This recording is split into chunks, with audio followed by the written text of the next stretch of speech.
mo ba kung ano ang tunay na kulay ng tubig sa bali sa mga bata na nagnanais na magtampisaw? Tanging ikaw at ako lang ang... I was glad that this project was proposed by my schoolmates from the special science class.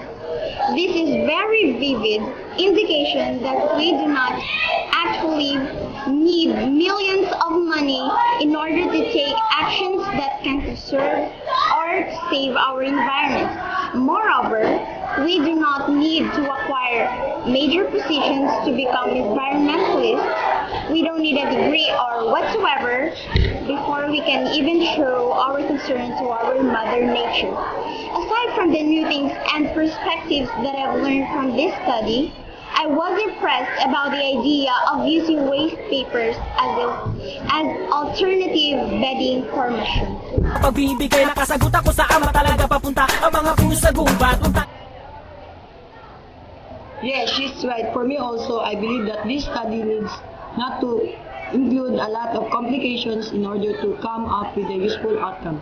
At last, the problems about the excessive amounts of waste papers around the campus would be a headache no more, as it is assured that they do have their own use before they can be sent finally to the trash. And just for a scientific point of view, I am positive that as the papers have undergone more processes before being disposed, can help reduce their capacity to release methane into the landfills. Ang araw tayo lahat ay mamumulat na wala ng hangin na papasok pa sa ating katawan. Kalahatan ito'y dahil sa ating kagagawa. Kung meron pa lang hindi naman Well, as Tiger student myself, sama-sama umawit kami. Well, as a Tiger student myself, I was pretty overwhelmed that this simple project was initiated. This only implies that the students from special science curriculum have applied what they learned mostly in science and research into real-life applications. But I am more particular to the fact that this is just a student-proposed project in the first place. Yet, it can be basically scientific without the need of being expensive. This only proves the resourcefulness of the Filipino students on putting up cheap programs that at the same time coincides with the context of the modern society being practical. Tayo lahat magtulungan, sama-sama umawit kami ay sabayan. Sama-sama umawit. Community action. It has lessened the waste papers around the campus while at the same time it has produced a useful crop which is nutritious and healthy. Second, in general, I realized that doing this project needs not to be exhaustive when you are given the full option to enjoy while doing it. And of course, I'm hoping that more students will be advocating this project as it is useful but economical. Kami ay sabayan. Ng basura.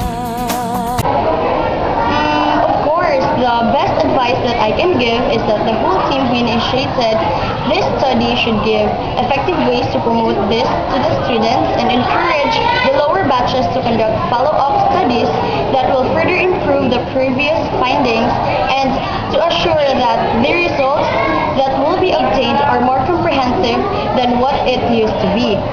For instance, since the study has only answered the question whether the waste papers could possibly grow mushrooms, why not give it a try to compare the effect of waste papers and other commonly known commercial treatments to further evaluate feasibility of papers for mushroom production. Ilog na nananalanta. Hangin na laso. When I found out that we will be doing this project in our YESO community outreach, at first I was really reluctant to participate because this was not the kind of setup I expect in our community outreach. But when we were in our actual reconducting process, I found it very enjoyable and it was something new that the papers will be used as mushroom bedding, and I really wonder if these mushrooms will really grow. As a YESO member, I found this project very helpful to the community because it addresses the serious environmental problems concerning about waste.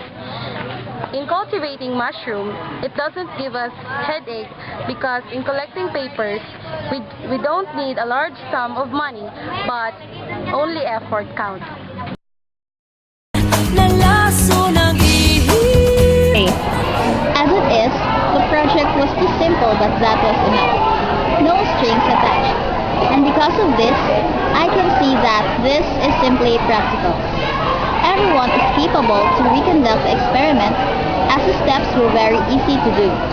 And no one will lose on the track as they carry out the various processes that are needed.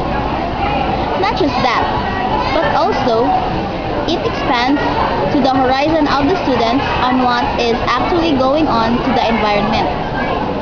And to act to the environment left no other time but now.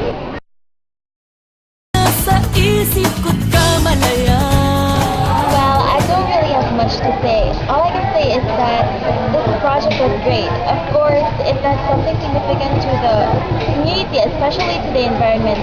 Also, take note, the capital and the investment is not big money. It's just our effort and time. And also, everybody is free to reconduct as much as they want to do, as long as it addresses and helps the problems in our ways, our livelihood, and our problem about healthy food. And also, this project is great because there's no need for big-time sponsors or very big money just to support this project. It just only needs our time. Our time is 100% enough.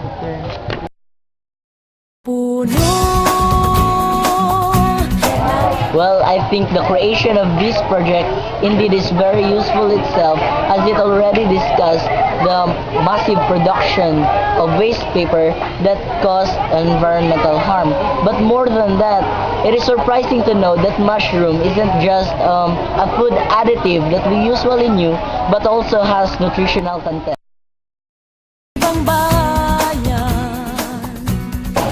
As the vice president of the YESO organization, I was overwhelmed by this idea. It is simple, but it is worth to be appreciated. It can intensify the realizations of the YESO members that there are just thousands of ways to save our environment. And it can even start from a simple step.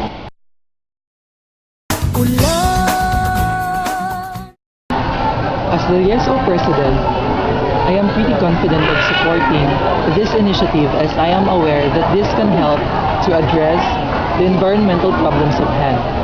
In the first place, it can able to support and strengthen the solid waste management program of our school. And I really do plan to include this in our upcoming YESO activity and make this as one of the highlight events for the community outreach of each team. By this, YESO members are more prompted to commit acts out of the existing additional approaches to clean up our surroundings. More than that, as the president, we, the graduating batch, would strictly emphasize that imposing cleaner surrounding doesn't wait anything in return. This must be a voluntary action that must spring from the heart of every individual.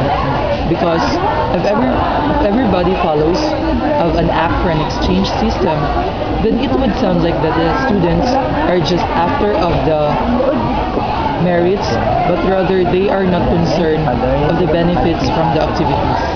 That's not what I wanted to happen. Before I leave and turn over my position, I would like to leave a legacy to my YESO members, are responsible and reliable when it comes to this situation. But I'm also open to the reality that the study is very open for improvement, more improvised methodologies, and wider scope of limitations, which in turn could deliver more significance to the community, especially to the students. And to stress that this is just a student-initiated project, all I can add up is that it's not a good start. Amin pagkaingatan lang ng gusto, pagkaingatan lang ng gusto.